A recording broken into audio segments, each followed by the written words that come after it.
बोलिए सद्गुरु देव की जय। सद्गुरु देव की जय। सद्गुरु कबीर साहेब की जय। अर्चनीय वंदनीय संत समाज, सत्संग स्थल पर उपस्थित धर्म प्रेमी सज्जनों, माता देवियों, आज हम कुछ विशेष बातों को लेकर के आप सबके बीच आए हैं। समाज की स्थिति को देखते हुए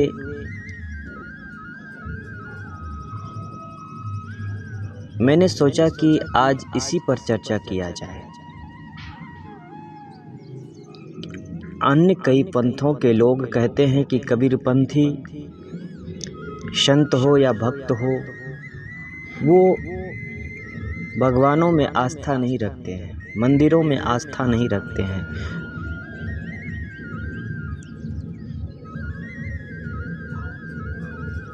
आज उन्हीं कुछ विशेष बातों पर चर्चा करने हम आए हैं।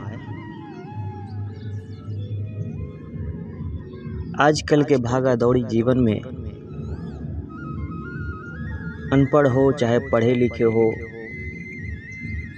सभी के मन में, सभी के दिल और दिमाग में ये बात फिट है कि किसी भी भगवान को पूज लो, किसी भी मंदिर में जाकर के कुछ दान दक्षिणा कर दो, तो जीवन में जो भी कष्ट है, जीवन में जो भी परेशानियां हैं, वो ख़त्म हो जाएगा। ये मानसिकता आज घर घर हो चुकी है सभी लोगों की, देखा जाता है। क्योंकि सद्गुरु कबीर का विचार जो है इन सभी विचारों से भिन्न है। सद्गुरु कबीर की वाणी, सद्गुरु कबीर का विचार जिस व्यक्ति के दिल और दिमाग में फिट हो जाता है, वो कहीं भटक नहीं सकता है, वो कहीं दर दर की ठोकरें नहीं खा सकता है, वो कहीं भी मंदिर और मस्जिद में जाकर के माथा नहीं रगड़ सकता है।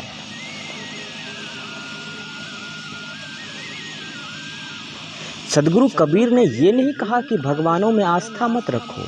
सद्गुरु कबीर ने ये नहीं कहा कि इष्ट में आस्था ना रखो।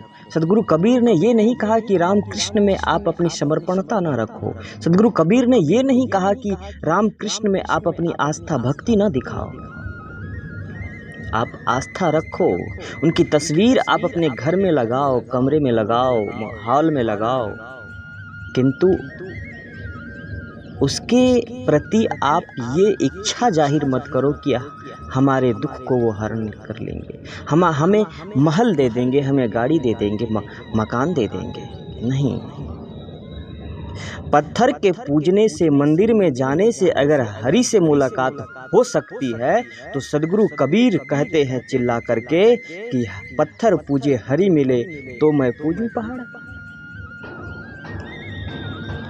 कबीर पंथ में जो लोग हैं उन्हें तो ये समझ में होगी ही कि पत्थर को पूजने से हरि की मुलाकात नहीं हो सकती है। लेकिन अन्य कबीर पंथी जो कबीर पंथ से भिन्न है, जो कबीर पंथियों को कहते हैं कि मंदिर में नहीं जाते, मंदिर के सामने माथा नहीं टेकते, तो उन सभी लोगों के लिए सद्गुरु कबीर कहते हैं कि ऐ मूर्खों, अगर मंदिर में जाने से, मंदिर में जाना चाहिए, ठीक है चले गए, लेकिन मंदिर में स्थापित मूर्ति के सामने माथा रगड़ करके, माथा पीट करके उनसे आप भीख मांग रहे हैं कि हे भगवान, हमें कुछ दे दीजिए, हमारे दुख को हर लीजिए। ऐसा मालूम पड़ता है कि उस मंदिर में प्रतिष्ठित भगवान ने ठेका ले रखा है कि आपके जीवन में जो भी दुख है, जो भी तकलीफ है, उस दुख और तकलीफ को वो हरण कर लेंगे।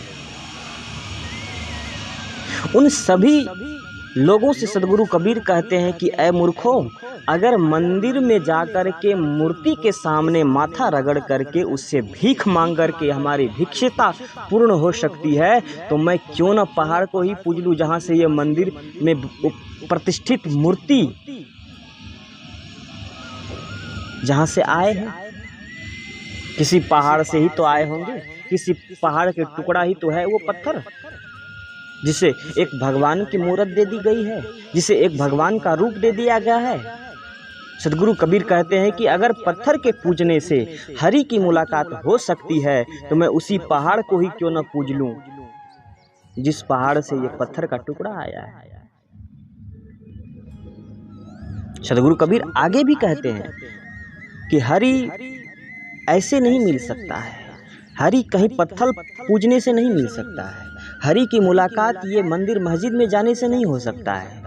तो किसी ने कहा तो फिर कहाँ होगा? तो सदगुरु कबीर ने कहा कि मोको कहाँ ढूंढे रे बंदे, मैं तो तेरे पास में हूँ। इतने सरल इतने अच्छे उपाय बताते हैं सदगुरु कबीर कि मोको कहाँ ढूंढे रे बंदे, मैं तो तेरे पास में हूँ। तुम कहाँ दर बदर भटक रहे हो, कहाँ मंदिर मस्जिद में जा रहे हो, माथा टेक रहे हो, भटक रहे हो, काबा मक्का मदीना जा रहे हो? नहीं, मैं तेरे पास हूँ, जरा अपने दिल में तो देखो।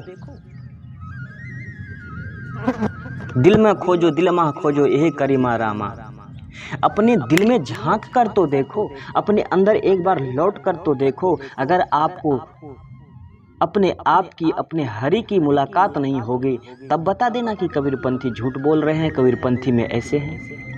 नहीं, कबीर पंथ में जो भी संत भक्त हैं, सत्संगी हैं, प्रेमी हैं, वो सटीक बात कहते हैं, ओरिजिनल बात कहते हैं। और ओरिजिनल बात किसी को जल्दी पाले पड़ता नहीं है। अब जैसे हीरे की दुकान पर बहुत कम भीड़ होती है, उससे थोड़ी सी ज़्यादा भीड़ सोने की दुकान पे होती है, उससे थोड़ी सी ज़्यादा चांदी की दुकान पे होती है। वही मामला है यहाँ पर भी। अगर ओरिजिनल बात आपको जल्दी समझ में नहीं आएगा, पाखंड दिखेगा। क्यों? क्योंकि आदमी आजकल इतना बिजी हो चुका है कि उसे शॉर्टकट रास्ता चाहिए।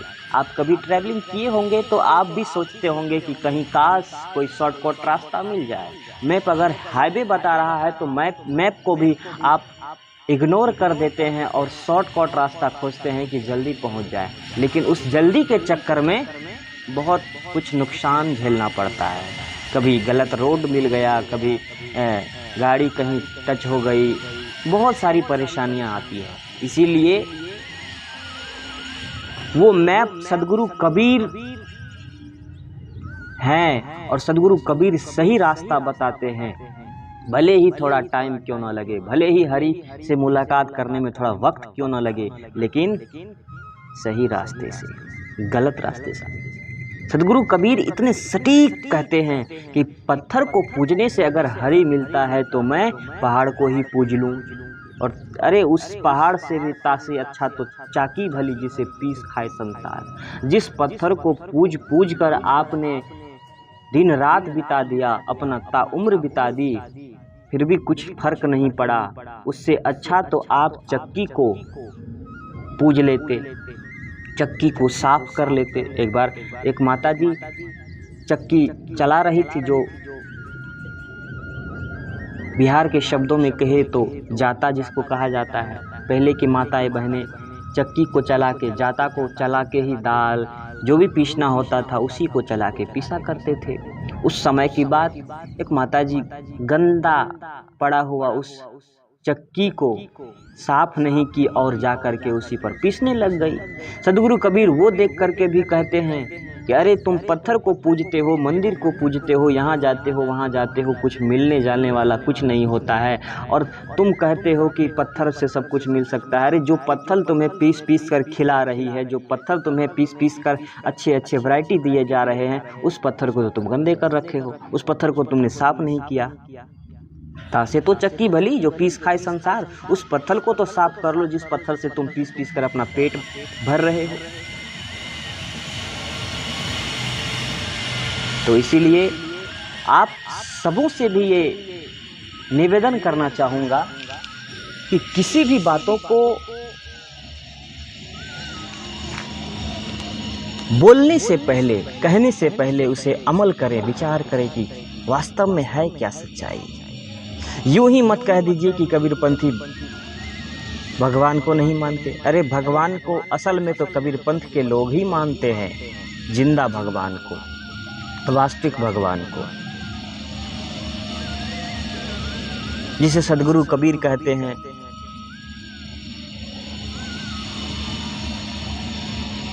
कि अपने आप में लौट जाना ही भगवान से मुलाकात है। अपने आप में प्रतिष्ठित हो जाना ही हरि से मुलाकात है। अपने आप में विराजमान हो जाना ही भगवान से मुलाकात है। किंतु ये बात किसी को समझ में नहीं आती है, क्योंकि मार्मिक बात है। आप लोग इस बात को गौर कीजिए कि सदगुरु कबीर कहना क्या चाहते हैं। ना मैं मंदिर में, ना मैं मस्जिद में, ना मैं कावा कैलाश में, ना मैं पर्वत में, ना मैं गुफा में, ना मैं मथुरा काशी में, मैं तो तेरे पास में। इतने स्पष्ट कह रहे हैं, फिर भी सदगुरु कबीर की बातों को आप लोग समझ क्यों नहीं रहे हैं? फिर भी आप लोग इस बात को अमल क्यों नहीं करते हैं? करना चाहिए। और जब आपको हकीकत मालूम पड़ जाएगा कि वास्तव में जीवन का हकीकत तो यही है, तब समझ में आएगा कि अरे सच में कबीर साहब ने तो सही कहा, सच में कबीर साहब ने तो ओरिजिनल बात कही है। ये बात जब समझ में आ जाएगी तब। और जब तक समझ में नहीं आता है तो लगे रहिए, करत करत अभ्यास जरमति होत सुजान, रसरी आवत जाते सिल पर पड़त निशान। इसीलिए जुड़े रहिए, करते रहिए, और करते करते ही धीरे धीरे ही समझ में आएगा। स्टेप बाय स्टेप ही आप छत पे चढ़ सकते हैं। और ऐसे चाहेंगे कि भगवान से मुलाकात हो जाए तो ज़िंदगी बीत जाएगी।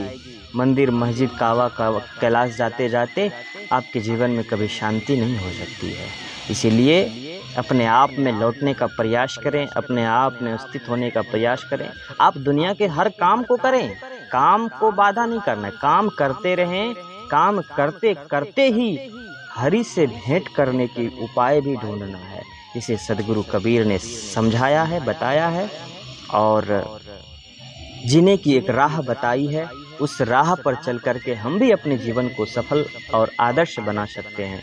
इन्हीं चंद शब्दों के साथ में अपनी बात को विराम देता हूं। और आप लोगों से निवेदन है कि आप लोगों ने इस चैनल को सब्सक्राइब नहीं किया होगा तो प्लीज़ आप लोग इस चैनल को सब्सक्राइब कर लीजिएगा, और आगे आने वाले हर एक भजन और प्रवचन आप सबको मिलता रहेगा।